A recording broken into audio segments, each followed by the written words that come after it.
First world war, खिलाफत and non cooperation, जो exam में आप लोगों को आने वाला है। फर्स्ट वर्ल्ड वार में क्या हुआ कि जितना भी औद्योगिक उत्पादन था, इंडस्ट्रियल प्रोडक्शन था, वो भारत में सबसे ज्यादा आगे बढ़ा है। समझ गए? ये क्वेश्चन आता भी है, एनसीईआरटी क्वेश्चन है। शॉर्ट नोट लिखने के लिए यानी संक्षिप्त में व्याख्या करने के लिए खिलाफत मूवमेंट आएगा और फिर नॉन कॉपरेशन मूवमेंट आएगा। असहयोग आंदोलन महात्मा गांधी के द्वारा चलाया गया एक सत्याग्रह। पहला सत्याग्रह कहाँ? बोलिए, साउथ अफ्रीका में। और बाकी 3 सत्याग्रह जो है सो महात्मा गांधी ने कहाँ स्टार्ट किया? इंडिया में। समझ गया कि नहीं? आ जाइए। 1919 की बात है, यानी 1919 से या उसके बाद नेशनल मूवमेंट जो था, यानी राष्ट्रीय आंदोलन है, यानी देश को आजाद करने के लिए बहुत सारा आंदोलन शुरू हुआ। बहुत सारा आंदोलन का मतलब है जो आंदोलन चल रहा था उसमें विस्तार आया, स्प्रेडिंग आया, नए नए एरियाज तक, नए नए क्षेत्रों तक वो उसका विकास हुआ।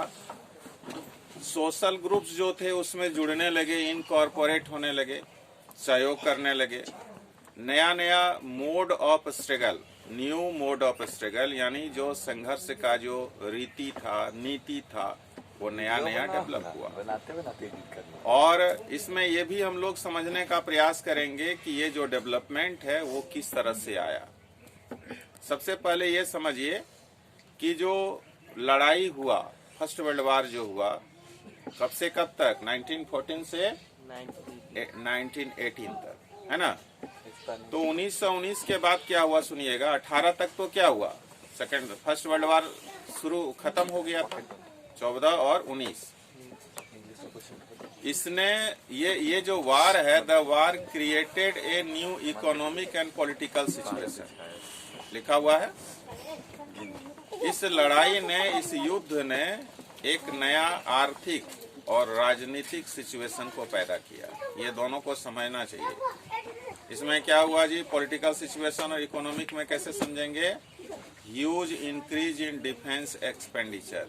जो देश लड़ने वाले थे फर्स्ट वर्ल्ड वार में, जो शामिल थे, इसमें उन्होंने अपना डिफेंस एक्सपेंडिचर को क्या कर दिया? बहुत ज्यादा बढ़ा दिया, इंक्रीज कर दिया। एक्सपेंडिचर मतलब खर्च। डिफेंस में वो सबसे ज्यादा उन्होंने अपना बजट को रखा। समझ गए? और ये भी हमें समझना चाहिए कि यूरोपियन कंट्रीज जो फर्स्ट वर्ल्ड वार में शामिल थे, जो लड़ाई लड़ा गया, ये किसके द्वारा? तो बाय लोन, कर्ज लेकर के ये लोग लड़े हैं। समझे? और तो कर्ज लिए तो कर्ज तो देना भी पड़ेगा ना जी। तो कहाँ से देंगे ये ब्रिटिशर्स, ब्रिटेन वाले?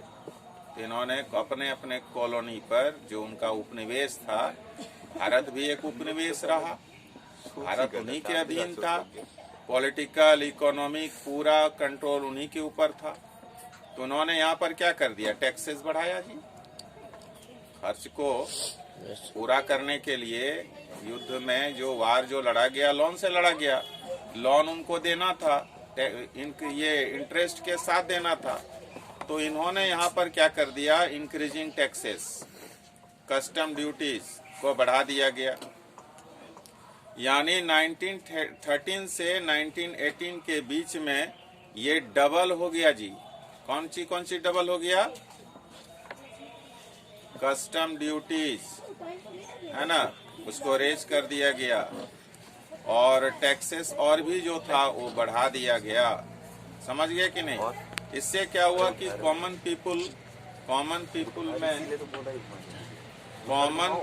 में हार्डशिप आ गया, परेशानी आ गया। ये समझ आइए।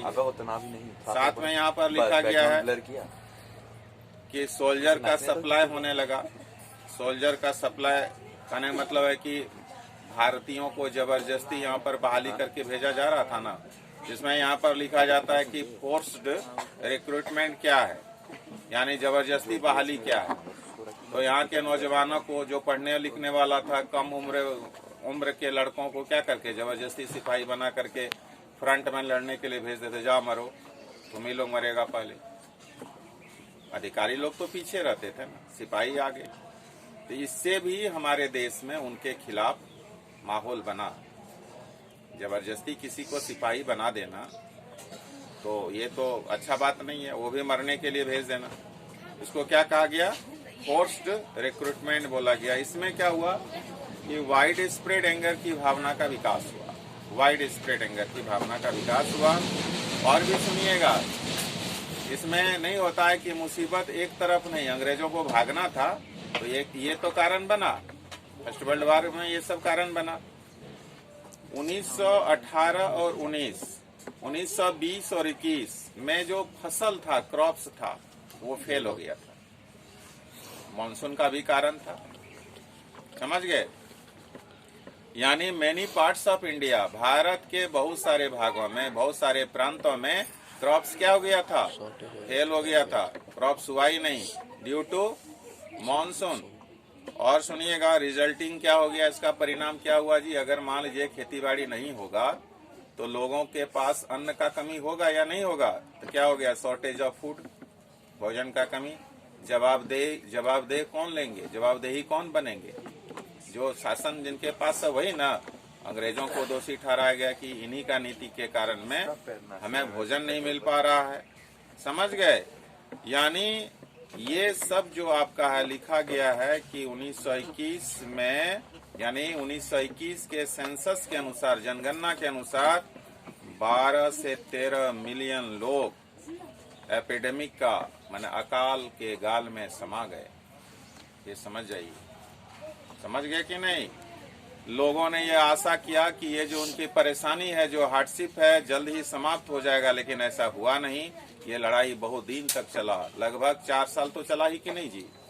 4 से 5 साल तक ये चला और प्रभाव जो है सो बाद में दिखाई देने लगा था। तो ये है फर्स्ट वर्ल्ड वॉर के बारे में, दिमाग में आ ही गया होगा। अब हम लोग सत्याग्रह के बारे में चर्चा करेंगे। सत्याग्रह, महात्मा गांधी साउथ अफ्रीका से इंडिया कब आए?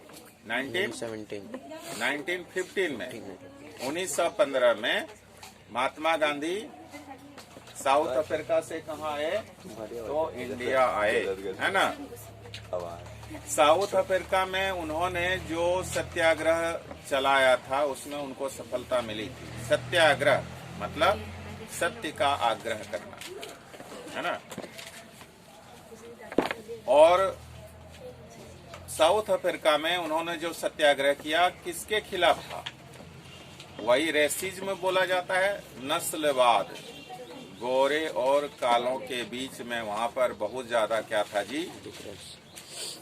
बहुत सारा वहां पर डिवीजन था, है ना। देखना नहीं चाहते थे व्हाइट पीपल, किसको? ब्लैक पीपल को, है ना। ब्लैक पीपल को तो यहाँ पर कि ट्रेन में जो फर्स्ट क्लास सेकंड क्लास था वहाँ भी आप नहीं सवारी मैंने चढ़ सकते हैं, सफर कर सकते हैं। ये भी थर्ड क्लास में, ये भी मीनिंग था। तो उन्होंने अपने देश में यही मेथड को अपनाया, महात्मा गांधी ने सत्याग्रह को यहाँ पर उन्होंने इसको एगिटेशन, जो मास एगिटेशन था उसमें सत्याग्रह को उन्होंने लाया। और उन्होंने ये कहा कि अगर आप सच्चे हैं, अगर आपका कोई कारण जो है वो सच्चाई पर आधारित है, उन्होंने ये बताया कि ट्रूथ का क्या पावर है ना। इसमें कोई भी मसल पावर और मनी पावर का कोई भी जरूरत नहीं पड़ेगा। अगर आप सच्चे हैं, अगर आप में विल पावर है, अगर आप में संघर्ष करने की क्षमता है, तो फिर आपका जीत निश्चित है। ये उन्होंने करके दिखाया। ये विद्यार्थी को समझ आना चाहिए। उन्होंने कहा कि अगर इनजस्टिस के खिलाफ अगर आप लड़ाई लड़ रहे हैं, अगर आप में विल पावर है, अगर आप में ट्रूथफुलनेस है, सच्चे हैं आप, तो फिर आप संघर्ष करते जाइए, आपको सफलता निश्चित मिलेगी। समझ गए कि नहीं? उसी को सत्याग्रही बनाया गया। भारतवासी को उन्होंने सत्याग्रही बनाया। लेकिन सत्याग्रही तब आप बनिएगा जब आप में वायलेंस का भाव नहीं रहेगा, आप हिंसा नहीं करेंगे। हिंसा मतलब लड़ाई झगड़ा खून खराबा, ये सब आप नहीं करेंगे। यानी सत्य के मार्ग पर चलेंगे, काउज में आपका सत्यता रहेगा, उसमें आप में विल पावर होना चाहिए और इसमें कोई भी मनी पावर, मसल पावर का प्रयोग नहीं होगा और कोई भी हिंसा नहीं होगा। तब जो है सो आप क्या बनेंगे जी? सत्याग्रही बनेंगे। तो what do you mean by satyagraha, ये भी आता है। सत्याग्रह क्या है?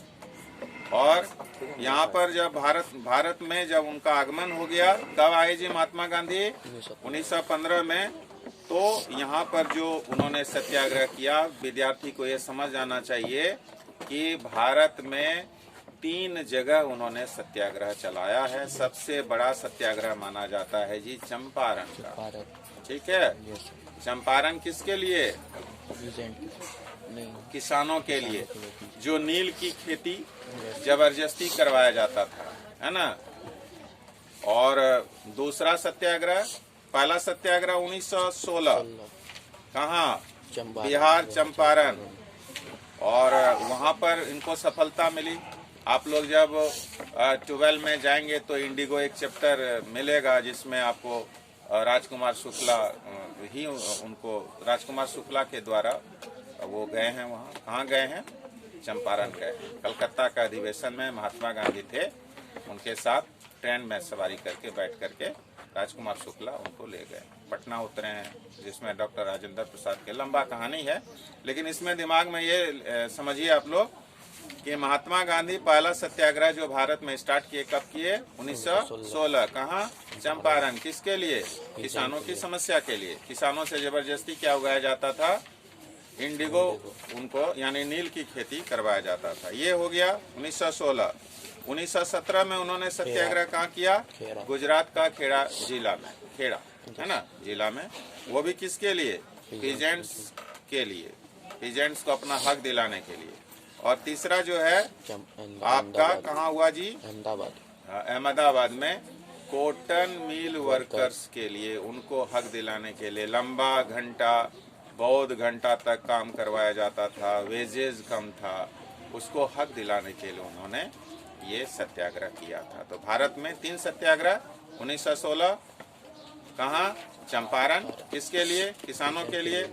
1917 कहाँ? तो खेड़ा जिला, गुजरात, किसके लिए? तो किसानों के हक के लिए। और तीसरा आपका अहमदाबाद में जो सत्याग्रह चलाया गया, वो किसके लिए?